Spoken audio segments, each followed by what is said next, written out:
Possibly the greatest alchemist is the exact type of like overpowered OP isekai style story that while technically yes, he does kind of do that one-shotting in or very quick fights where it's like, okay, is he really struggling? Not really. But the real OP kind of isekai energy comes from the civilization simulator. This man deadass got sent on a quest to build a town. And you have to understand that the type of world we're in, to build what he ended up building in 10 days would probably be a lifetime goal for most kings in this world. It's not an exaggeration to say to build what he did in 10 days would probably take 10 to 30 years. And to be honest, I'm thinking more closer to the 30-year mark, just given how tall them walls were. The fact that he can go around just casually building up the most perfect defense and place for the general civilians to live in is just the type of energy I love to see, and I wish we had more of isekai characters helping, not in the way of just, I saved you through brute force, but more so, I use modern ideas or my magic to really enhance your quality of life. And we are getting a decent amount of that this season. I mean, hell, you can look at the Salaryman isekai. There's a lot of that, especially with the crystal stuff. Hell, even Worthless Appraiser, which isn't that great of a show, but they even had something similar in recent episodes. So we are getting more of it, but it's still not like the majority of the time that's what we see our characters do. So it's really, really refreshing. And we're finally caught up with the timeline. The heroes have been officially summoned 1 year after our boy. And with it, it's starting to make sense why people are getting a little pissy with the good kingdom, as the bad kingdom looks like they're kind of being invaded. Of course, if you want to support my work though, see my full thoughts on these episodes, we got the Patreon, full and good live reactions, available exclusively over there if you're so interested. So, it's been pretty clear now, even before this episode, that our boy is the reason people be targeting. But the thing is everything we've seen from this other kingdom, they're shit. They have slavery like we assume slavery is. It doesn't seem like a prosperous kingdom. It doesn't seem like a good group of people.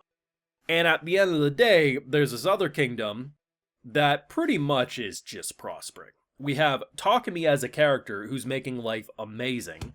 They have a version of slavery which is seen more as a job contract. Everything about them, like this, if you have to pick between two sides, like, you could tell me that the current king that Takumi's working with killed a child when he's younger, and he probably would still be a better pick than whatever this other kingdom's got going on.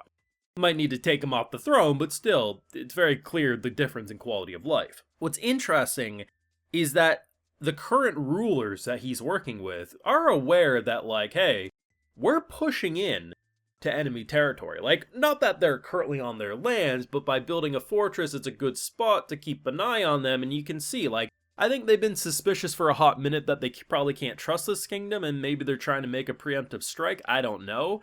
Either way, like, I kind of get why maybe they're a little salty and why they did the whole summoning, though I still think that woman who did the summoning, who's been suspicious as hell to say the least, is basically taking advantage of a situation for her own reasons, and the current king at this other empire is pretty much being played. Like, that's kind of my mindset right now, but time will tell. One thing, though, I have to say rip to all the people.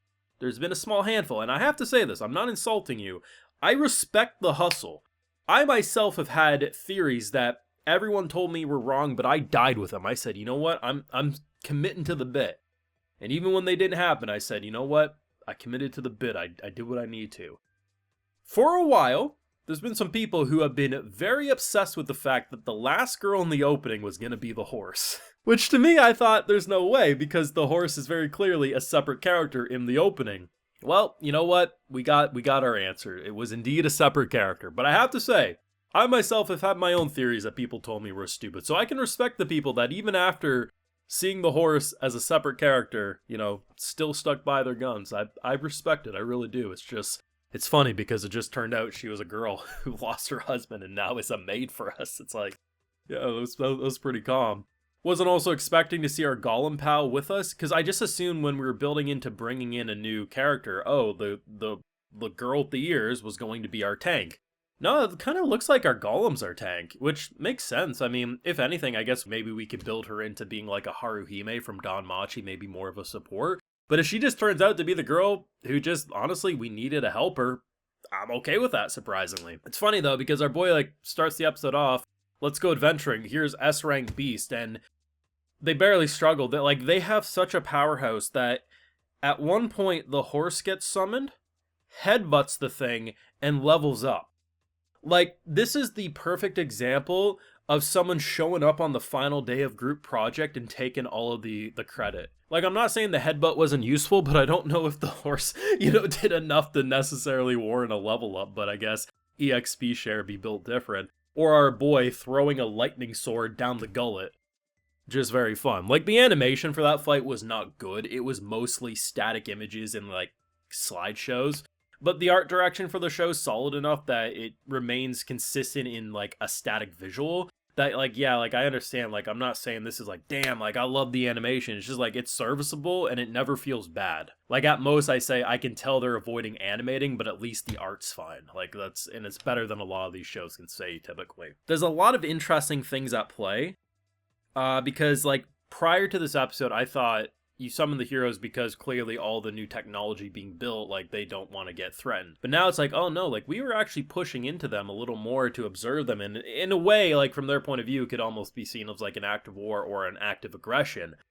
And to be honest, I mean, with the little glimpses we've seen of this kingdom, like, I imagine there's a lot of rumblings that they've heard on the political landscape, so I'm not even going to be surprised if like episode 11 or 12 just confirms that Takemi's side just straight up declared war, like, screw these guys. But we might have some twists that maybe our side isn't as good as we once thought. But like I said, I mean, at the end of the day, at least their version of slavery is like a job market, not the toxic environment that we see at then. But then again, lighting does go a long way. They have really directed everything almost like a stormy day over there versus our bright, colorful skies, so maybe it is a misdirect. I have no damn idea.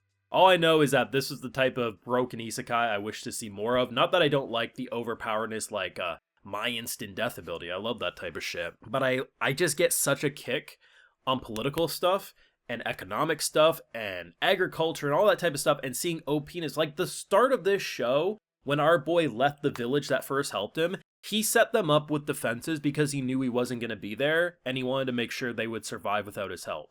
That has been a core staple of his character from day one, so it makes total sense that he takes a 10-day adventure to basically go build the Great Wall of China and a spa for the new residents. Like, that's in his character, and I just wish we saw more of this. But honestly, despite how generic this show looks at face value, like, god-awful poster image, surprisingly great isekai.